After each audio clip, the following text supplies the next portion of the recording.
For a long time and for decades, right, it was normal for people to join a company, be there for 40 years, and your career trajectory or your career growth was pretty predictable. You know, if you were there for 5 years or 10 years, then this is what you would get, and this is the salary you would expect, and this is the career progression you would expect.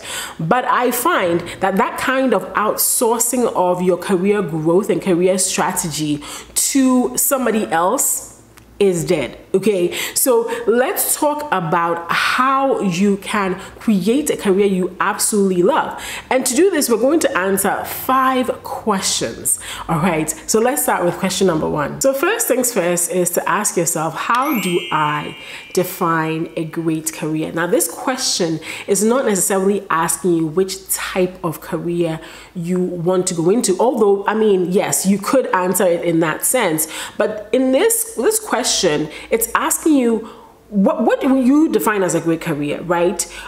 For me, a great career was one that would challenge my intellect, challenge my creativity, or allowed me to use my creativity. Hence, me being a writer is so great. You know, it was going to also be a career whereby I wasn't always removed from my family. Family is really important to me. And this will get into one of the questions on this list about values. Family is one of my values, and so I didn't want to be so removed away from my family. When I was growing up, I had parents that had jobs that allowed them to be at home on the evenings and the weekends, and I wanted that type of life, you know. I know that these days it's not as popular, but I wanted that type of life. And so for me, a great career included all of these elements, right?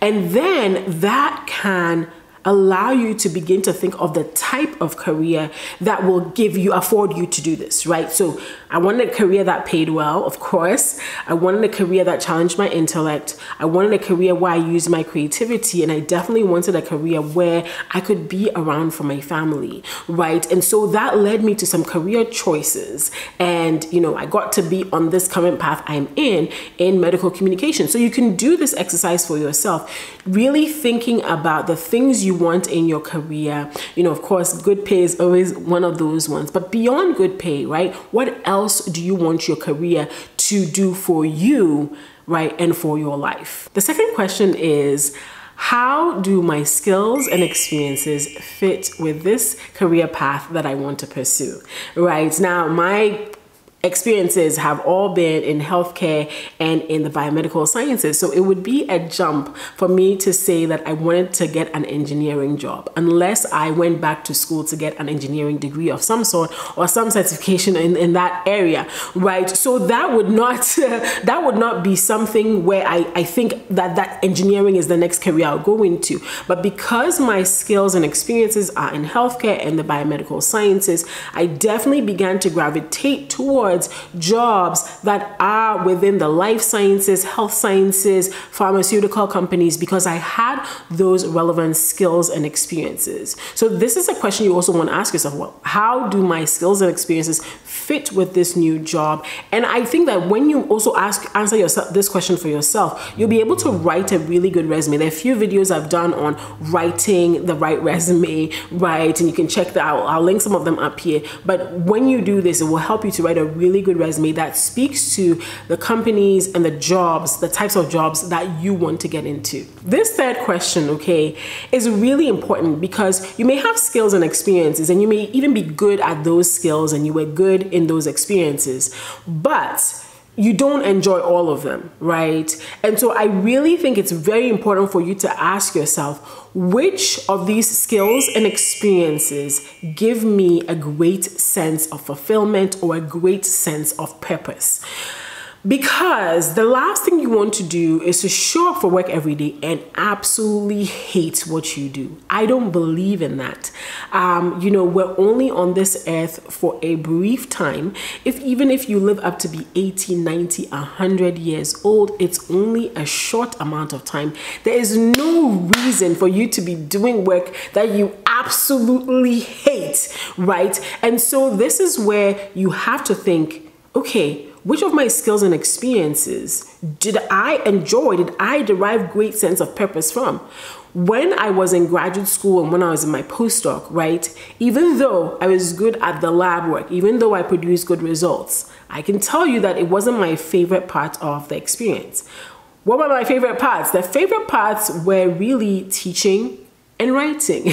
And today, you know, thankfully, I get to combine those loves or those things that I gravitated towards in my work as a medical communications professional.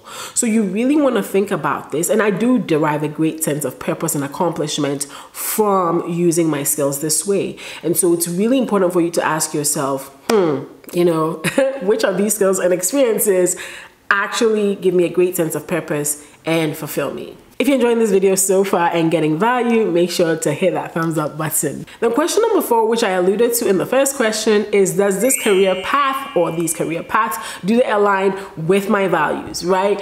You really have to take stock of the things that you care about in terms of values and allow your work to align with that.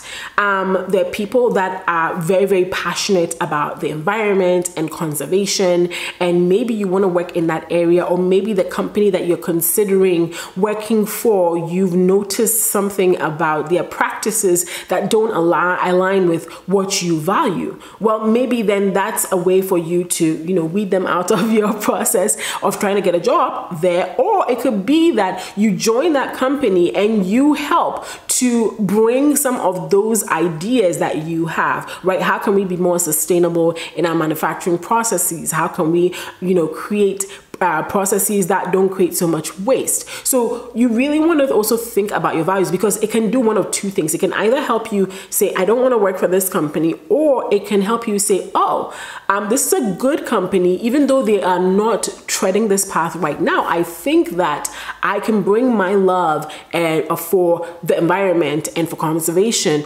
to this company and help them develop programs that further that cause, right? And so considering your values is really important. One of my really important values was family, right? Being around for my family. And I remember there was one job that I had, or there was a path I was trying to go on that would involve a lot of travel, right? And it would pay really well. It was a coveted job. It's a competitive job. It, you know, would have challenged my intellect and creativity, but the travel was a lot. And even though, thanks to the, you know, pandemic, a lot of those people didn't have to travel as much. Now they're having to travel again. I'm talking about medical science liaisons.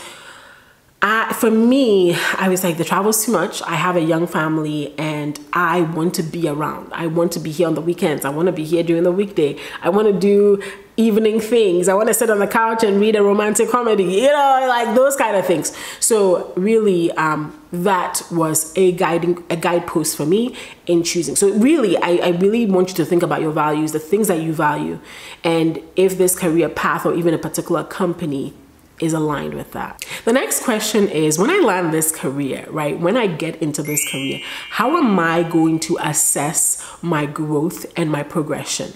And I think that once you answer this question for yourself, this is not an easy question to answer, actually, to be honest, but it's going to allow you, once you get on that career path, to, you know, get involved in projects and open yourself to learning experiences that help you reach that goal. Right. So let's say that you really want to get to a director level within a company, right? Within a pharmaceutical company, within a biotech company. Well, because you have that mindset, the moment you arrive there, you begin to take steps. You do your work, of course, but you also begin to take steps and build relationships, right? That will help you grow in that direction. You may seek out the mentorship of people within the company, or even people outside of the company who have these roles, right? To learn from them, to learn what they did to get there, so that you also begin to put those building blocks in place to help you reach that goal. So really, as you get into a career, it's nice that you've landed the career, but now, and to be honest, I am at this place in my life right now because I've been a full-time medical communications professional, medical writer for the last 3 years, right? A little little over 3 years now, and I'm really seriously beginning to think, okay, G, what is the next step for you? What is the next thing on the horizon, right? What do you want to become a manager? Do you want to go into director positions? Then if that's the case, what do I need to do to grow, to progress, so that I can reach those levels? This is really, really important. Like I was saying at the beginning, it's not like the past where you knew, well, if I'm here for 5 years, then I'm going to be promoted to this level. If I'm here for 10 years, no, these days you have to be proactive about your own career strategy and how you're going to grow in that career path. So what do you think? Let me know in the comments below. Do you have a career strategy? Have you thought of your career this way? I'd love to hear from you.